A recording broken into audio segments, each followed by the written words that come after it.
Kiekvienais metais Lietuvoje vis daugėja entuziastų, kurie domisi Pirmojo pasaulinio karo istorija.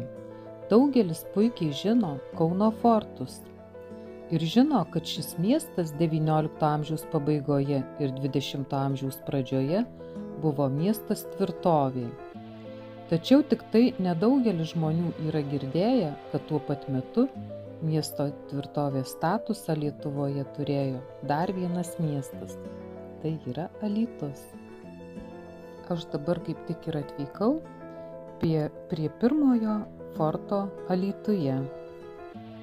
XIX amžiaus pabaigoje carinė Rusija, kuri tuo metu buvo užgrobusi dabartinės Lietuvos teritoriją, ėmėsi stiprinti vakarinės savo sienas. Alytus buvo paskelbtas 3 klasės tvirtovė, esančia Nemuno upės pusiaukelėje tarp Kauno ir Gardino. 1 klasės tvirtovių.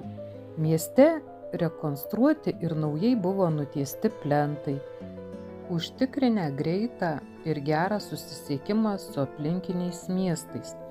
Geležinkeliu Alytus sujungtas su Suvalkais ir Vilniumi, be to vyko kareivinių statybos, artilerijos, pontono ir Saratovo, kuriuose vėliau įsikūrė apie 4000 karių.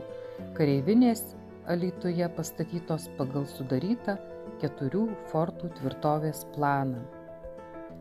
Tiesa, Alytaus fortai buvo ne iš mūro, o iš žemių sampylų, akmens ir medžio, todėl kai kurie tyrinėtojai juos laiko kariniais įtvirtinimais, o ne fortais.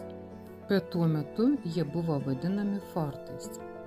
Pirmasis fortas buvo pradėtas statyti 1887 metais. Mes dabar čia jame ir esame, kurį anuomet sudarė 2 dalys. Antroji dalis yra neišlikusi. Jis geriausiai išlikęs iki mūsų dienų. Kiti fortai yra sunaikinti arba menkai išlikę. Fortą sudaro trikampio plano užapvalintais kampais pylimas, kurio aukštis yra 3-4 metrai. Smaigaliu orientuotas į šiaurę, pietų pusėje trikampis įgilinimas. Pylimą supa negili fosa, gynybinis griovys, įgilinta kliūtis, įrengta prieš gynybos liniją. Tai vieninteliai 3 klasės carinės gynybinės tvirtovės likučiai Lietuvoje. Viso buvo pastatyta tik 2 carinės tvirtovės, 1 klasės Kauno ir 3 klasės Alytaus tvirtovės. Tarpukario Lietuvoje, vykdant žemės reformą, buvo išmatuoti tuometiniai Alytaus fortai 1924 metais. Archyviniai dokumentai byloja, kad pirmasis fortas abiejų dalių kompleksas užėmė 16 hektarų teritoriją. Joje net 13 hektarų buvo ganyklos, o visa kita ariama žemė.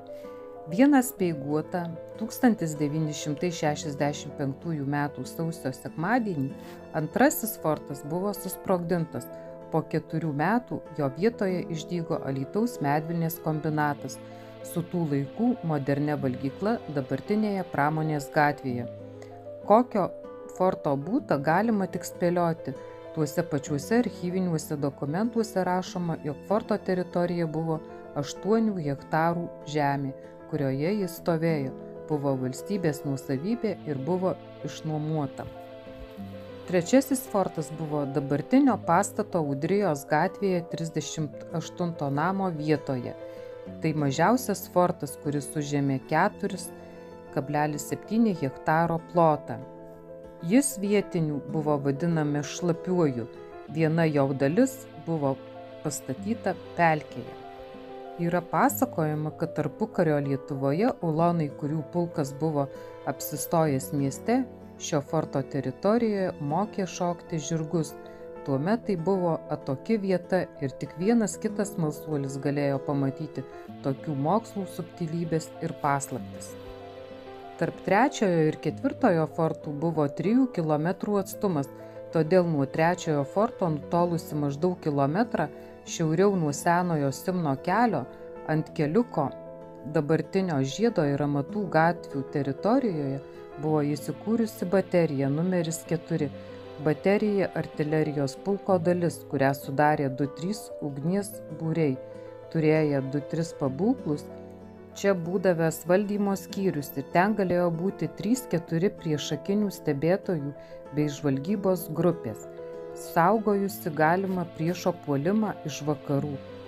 Senajame Simno kelyje. Šioje vietoje baterija įkurdinta todėl, kad tarp 3 ir 4 forto yra didesnis atstumas nei tarp visų kitų Alytaus fortų. Tai bandyta neutralizuoti susidariusį koridorių.